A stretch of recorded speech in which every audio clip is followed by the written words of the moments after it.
Before Australia, where did Britain send its convicts? Well, they sent them to North America. Between 1717 and 1775, Britain sent between 48,000 to 52,000 convicts. During this period, it is estimated that 2/3 of the people who went through the Old Bailey ended up being transported to America as a convict, and they were labourers, worked on fields, and even worked in shops, and sometimes the conditions didn't differ much to slavery. However, the British government didn't transport these convicts themselves. They used merchantmen, giving merchantmen £5 to basically transport them to the North American colonies, and there the merchantmen would sell these convicts at markets for between £10 to £15, and the merchantmen would be able to take the full profit from this.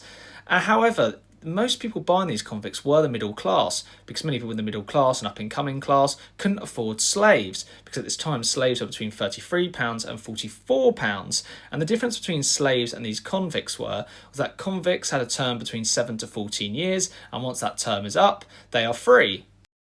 These convicts land in the Chesapeake Bay, but many passed away en route because the conditions were poor on ships, disease was rife with tuberculosis, typhoid, cholera, smallpox and horrible diseases like that. And on the way back, merchantmen would pick up tobacco and take it back to Britain to sell. Many of these convicts were treated no different than slaves, and many had scar marks on their backs from whippings. However, one big issue, not many people in America, of course, liked these convicts coming over because you couldn't tell who they were. They weren't marked or branded. And on top of that, as cities and the North American colonies become more urbanised, there's more crime. And of course, if you're importing convicts, it's not a very good popular policy.